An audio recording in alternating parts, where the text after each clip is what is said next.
WWE are reportedly very impressed with a recent AEW debut. AEW New Japan Forbidden Door tickets sell out almost instantly, well, in less than 40 minutes, and a new WWE video game is coming soon. Andrew Zarian chatting away on Mat Men Pro Wrestling about the debut of w.morrissey, William Morrissey, the man formerly known as Big Colin Cassidy, with an A, not Colin Cassidy. Yeah. Always throws me that. But he heard that there was a bit of positive buzz around the former Big Cass after his debut match with Wardlow. He said, I got a couple of messages about him from people wanting to know when his contract ends. Obviously, he is signed with Impact Wrestling at the moment. He's doing great stuff over there. He said, I'm not going to say that WWE is going to take him, but I can tell you that WWE is definitely impressed by him. There is no way around it, man. I got a message last night while he's coming out, and somebody wrote, did you see this flipping guy? Whoa. Oh my God. He looks the part. He does. I'd love him to go back to WWE. Don't get me wrong. I love what he's doing in Impact and everything. Yeah. But not just so he can get the payday and everything. It would be actually quite a nice redemption story. Big Cass was decent value while he was in the tag team with Enzo Amore. Then they pushed him. He had that little feud with Bryan. Bryan came out on top there. And then he was so open about the issues that he's faced. He basically held his hands up and went, right, first of all, I've been a bit of an unprofessional bellend. But also, I'm dealing with these substance abuse issues at the moment, alcoholism rather. And he was just so open about it. He's made massive improvements, not just in the ring, but his physique. He's a different beast now. It was great to see him on Dynamite.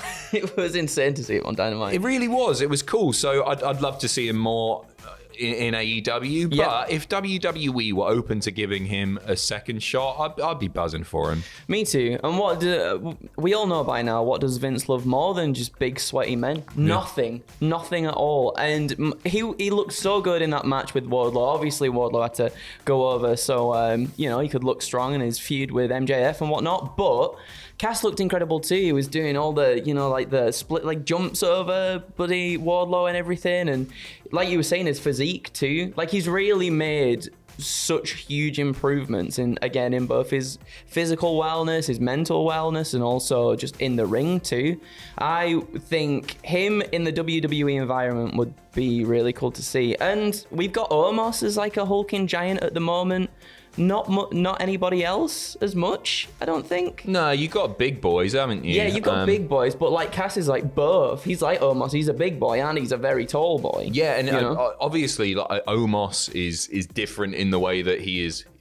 He's not just big, he is a literal giant isn't he? He's limited in what he can do. And just due to his size, he will always be limited in what he can do. Whereas Cass is more athletic than he's ever been. He's doing stuff that we've not seen him do before. I think if his in-ring work continues to improve, it would be a really sensible acquisition. And again, he seems like a different man now. I think backstage, he would be a different beast to work with in a very good way. So we're all rooting for you, Cass. Come on, lad. You can do w.morrissey until he's Big Cass again.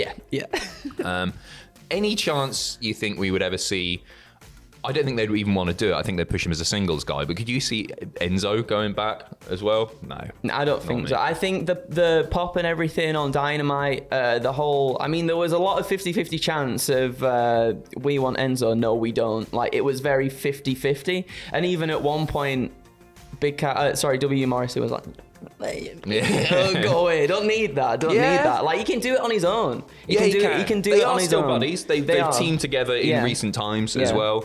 But I agree. I don't think either AEW nor WWE would take the chance by bringing Enzo back. Yeah. Because although Cass has made significant improvements to his own sort of himself. Enzo, I'm not convinced has, and I love them together. I hold my hands. I really I enjoyed them so much together. Moving on, AEW New Japan Pro Wrestling co-promoting the Forbidden Door show at the United Center, and According to WrestleTix, it was an instant pre-sale sellout. Less than 40 minutes, mostly because AEW didn't release every ticket initially. So apparently they would have just gone like that had they not trickled a few more out. Over 20,000 people in the queue. So they've held back some sections, and Tony Khan has confirmed this, writing on Twitter, "Thank you, amazing wrestling fans who purchased tickets to the pay-per-view. We sold over 11,000 with a small allotment held back for general sale tomorrow," which is now today. And then he plugs Rampage, as he often does. Rampage, baby. Yeah, good. I mean, it's not a surprise, to be honest. The hype's there for it. And you know what's cool about this? I feel like New Japan cooled off, to say the least. And it's actually really cool to hear people talking so highly of New Japan again. People are excited about a promotion that it wasn't failing or anything, but I think back to like 2015, 2016 when I started doing this job, it's all people were talking about. Yeah. And that hasn't been the case. The pandemic really hurt them. It did, without a doubt. And I think obviously with a lot of these wrestlers being in New Japan beforehand as well, you know, there's feuds that maybe didn't have a chance to resolve properly and things like that. So it's nice to see that we're able to hopefully get some of that now. Some of the dream matches and stuff, we've seen the things on Twitter between like CM Punk and Kenta and whatnot as well. And it's like, it finally feels like, and I've made this comparison, I guess, before, but it's like you've got this whole toy box. When you're a kid, you've got a whole toy box and there's so many wrestlers in there, and like necessarily you might not have thought that you'd ever see this person wrestle with this person, but now, like, hopefully Tony Khan has got all these toys, he's gonna put them in the ring together and just like have just hopefully a huge, really momentous pay-per-view that we're all very much looking forward to. Agreed. It's like me as a kid. It was always Akeem the African Dream versus Action Man, or Doink the Clown versus Jet from Gladiators. You could probably get that if you asked for that. You could dress up as Doink. I wouldn't. No.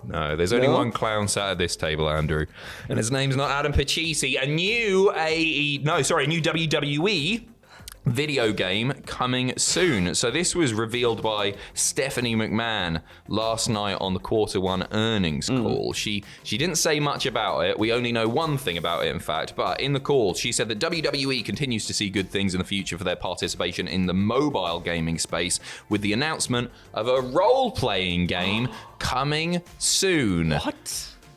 Don't get your hopes up, right? No. Listen, I know you're addicted to Super Card.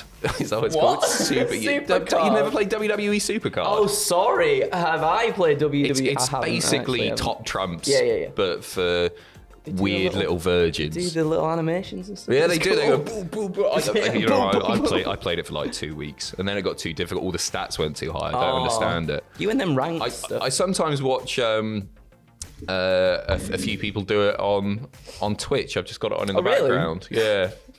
Why? I don't know. I don't have much of a life, mate. So yeah, this is coming soon. The fact that she has announced this is going to be a mobile game.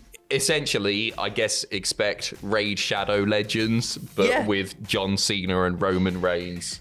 That might be Natalia. Good. Because we've got, I think there's another one. I can't remember what studio it's by or what it's even called, actually. But there's going to be that like pixel art RPG wrestling game that's coming out that's got like Macho Man Randy Savage and Andre the Giant and everything in it. So like and that looks like it works quite well. And I wonder if they take sort of like the formula of something like that. I doubt it. Like you said, I assume it'll be like a Raid Shadow Legends thing.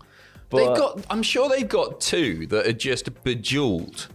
But with some extra wrestling animations. I think they've got one called Clash, or is it Champions? It might be Champions. They might have both, to be honest. They just pump them out, and enough people get hooked on them that it's worth doing. Like Supercard has been out for ages, and you know you can't blame them or anything. No. But they're not games. They're not. They're games. Not. I'm playing this one at the moment called Animation Throwdown.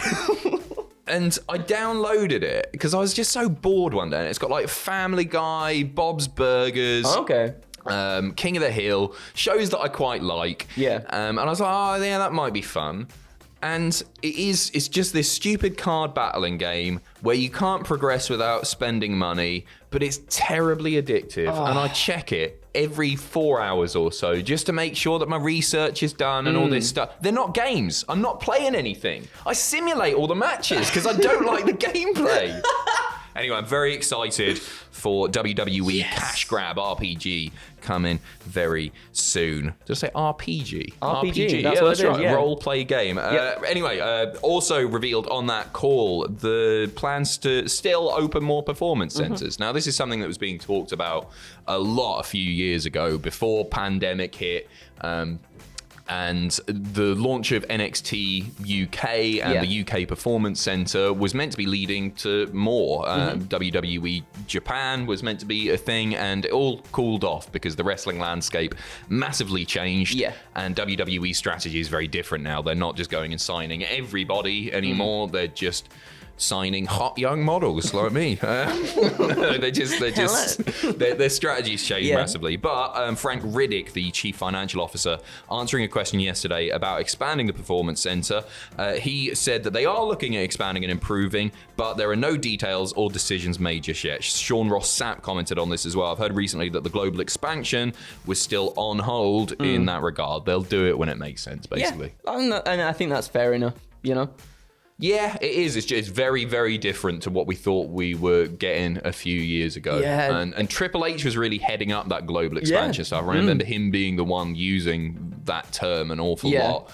And obviously, he's back and doing stuff now, but his role has been changed significantly. And it doesn't look like we're going to be getting...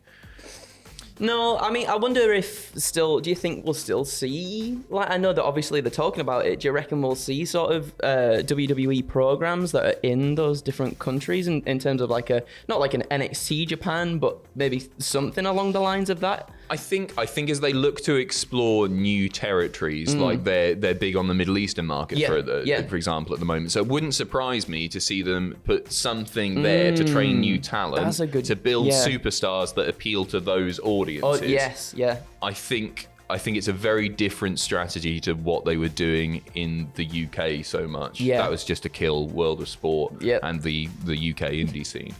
Yes, it was. Justin Sison was right. And he got. I took the piss out of his tweet, but if you go back and read that tweet, you remember the one where he's your superhero. It was a bit weird, but he was actually really spot on.